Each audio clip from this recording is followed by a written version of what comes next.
అస్సలాముఅలైకుం. అందరికీ నమస్కారం అండి. నేను ఈ వీడియో చేయడానికి ముఖ్య ఉద్దేశం ఎలక్షన్స్ గురించి మీ అందరికీ ఒక అవేర్నెస్ ఇవ్వాలి. దానికోసమే ఈ వీడియో చేస్తున్నాను. మీ అందరి ఓట్ చాలా ఇంపార్టెంట్. మనం అనుకుంటాం ఈ ఎండలో వెళ్ళి లైన్లో నిలబడి ఓటేమేద్దాం, మన హెల్త్ బాగాలేదు, ఇంట్లో పని ఎక్కువైంది అని చాలామంది వాళ్ళ ఓట్ని వినియోగించుకోరు. అదే ఏదన్నా గొప్ప హీరో సినిమా రిలీజ్ అయితే ఎంత ఎండ ఉన్నా కానీ లైన్లో నిలబడి టికెట్ కొని మరీ సినిమా చూసొస్తారు. జర్నీ చేయడానికి, రేషన్ కోసం, ఇలా ప్రతిదానికి మన అవసరం కోసం, అవసరం మనది అన్నప్పుడు మనం ఏదన్నా చేస్తాం. అదే ఓటు విషయానికి వచ్చేసరికి వాళ్ళే వేసుకుంటారులే, మనకెందుకు అన్న ఆలోచనలో ఉంటాం. మీ ఓటు ఎంత ఇంపార్టెంటో ఒక చిన్న ఉదాహరణ ఇచ్చి మీకు చెప్తాను. ఒక్క ఓటుతో చరిత్రలు మారిపోయిన సిచ్యువేషన్స్ చాలా ఉన్నాయి. 2008లో రాజస్థాన్ ఎలక్షన్స్ మీ అందరికీ తెలుసు. సిపి జోషి గారు చాలా గొప్ప అభ్యర్థి. చీఫ్ మినిస్టర్ అవ్వాల్సిన క్యాండిడేట్స్లో ఆయన కూడా ఒకడు. 2008లో సిపి జోషి గారికి ఆపోజిట్గా ఉన్న పర్సన్ కళ్యాణ్ సింగ్ చౌహాన్. సో ఆ టైంలో సిపి జోషి గారికి వచ్చిన ఓట్లు 62,215.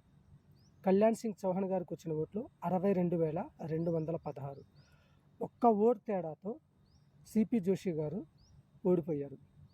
ఇక్కడ ఒక దరిద్రం ఏంటంటే సిపి జోషి గారి వైఫ్, వాళ్ళ మదర్, వాళ్ళ డ్రైవర్ ఓటు వేయలేదు.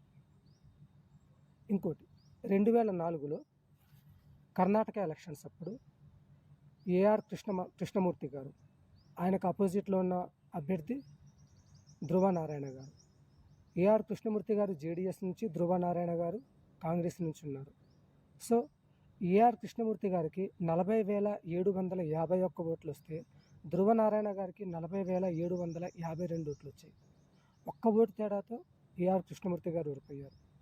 ఇక్కడ కూడా దరిద్రం ఏంటంటే ఏఆర్ కృష్ణమూర్తి గారు వాళ్ళ డ్రైవర్కి ఓటేసే అవకాశాన్ని ఇవ్వలేదు. ముంబైలో రీసెంట్గా 220 వార్డులో శివసేన అభ్యర్థికి, బీజేపీ అభ్యర్థికి ఒక ఎలక్షన్ జరిగింది. సో ఆ ఎలక్షన్లో శివసేన అభ్యర్థిని గెలిచినట్లు ప్రకటించారు. కానీ మన అతుల్ షా బీజేపీ నుంచి ఆయన రీకౌంటింగ్ కావాలని కోరగా మళ్ళీ రీకౌంటింగ్ చేస్తే ఇద్దరికి 5,946 సేమ్ ఓట్లు వచ్చాయి. సో అక్కడ లాటరీ విధానం ద్వారా అతుల్ షా గారిని ఎన్నుకున్నారు. ఆ తర్వాత 1907 సర్దార్ వల్లభాయ్ పటేల్, ఉక్కు మనిషి సర్దార్ వల్లభాయ్ పటేల్ గారు, ఆయన గారు మున్సిపల్ కార్పొరేషన్ ఎలక్షన్స్లో ఓడిపోవడానికి కారణం కూడా కేవలం ఒకే ఒక్క ఓటు. దీని అన్నిటికన్నా చాలా ఇంపార్టెంట్ 1998 అటల్ బిహారీ వాజ్పేయి గారి గవర్నమెంట్ కూలిపోవడానికి కారణం కూడా ఒకే ఒక్క ఓటు. ఆ తర్వాత కొన్ని వేల కోట్లు ఖర్చు చేసి 1999 ఏప్రిల్ 17వ తారీఖు మళ్ళీ కొత్త గవర్నమెంట్ ఫామ్ చేశారు. వీటన్నిటికీ కారణం మీ ఒక్క ఓటు. మన ఇండియాలోనే కాదండి, బయట చాలా కంట్రీస్లో ఇదే సిచ్యువేషన్. 1875 ఫ్రాన్స్, అప్పటి వరకు ఫ్రాన్స్ రాచరిక వ్యవస్థ నడుస్తూ ఉండేది. ఆ తర్వాత 1875లో ఒక ఎలక్షన్ జరిగింది. రాచరిక వ్యవస్థ కొనసాగించాలా లేదంటే రిపబ్లిక్ కంట్రీగా ఉండాలా అన్నట్లు. ఆ రోజు ఫ్రాన్స్ మహారాజు గారు కొంచెం లేటుగా లేచారేమో. ఒక్క ఓటు తేడాతో అప్పటి నుంచి ఇప్పటి వరకు ఫ్రాన్స్ అనేది రిపబ్లిక్ కంట్రీగానే ఉంది. దీనికన్నా ఇంకా గొప్ప విషయం, 1775లో యుఎస్లో ఒక సెనెట్ జరిగింది. వాళ్ళ రాజ్య భాషగా ఇంగ్లీష్ ఉండాలా, జర్మన్ ఉండాలా అని. ఒకే ఒక్క ఓటు కారణంగా ఈరోజు ప్రపంచవ్యాప్తంగా ఇంగ్లీష్ అనేది ఫామ్ అయింది.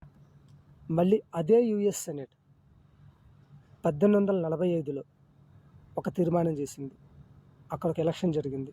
2 ఓట్ల తేడాతో ఈరోజు టెక్సాస్ అనేది యుఎస్లో కలిసిపోయింది. అడల్ఫ్ హిట్లర్ 1932 ఆయన గెలవటానికి కారణం కూడా కేవలం ఒకే ఒక్క ఓటు. ఆ తర్వాత 2వ ప్రపంచ యుద్ధం జరిగింది. 8 కోట్ల మంది ప్రజలు చచ్చిపోయారు.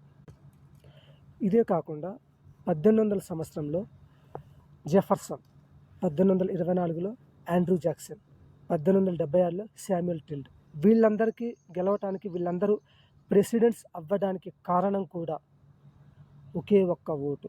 చూసారండి, ఒక్క ఓటుతో ప్రపంచం ఎలా మారిపోయిందో. మరి మీ ఓటుని మీరు వినియోగించుకొని రైట్ పర్సన్కి ఓటేసి దేశాన్ని కాపాడతారని, రాజ్యాంగాన్ని కాపాడతారని మనస్ఫూర్తిగా కోరుకుంటున్నా. ఓటు హక్కు వినియోగించుకోండి, ఓటు వేయండి, రాజకీయ నాయకుల్ని నిలదీయండి. ఉంటానండి. ధన్యవాదాలు.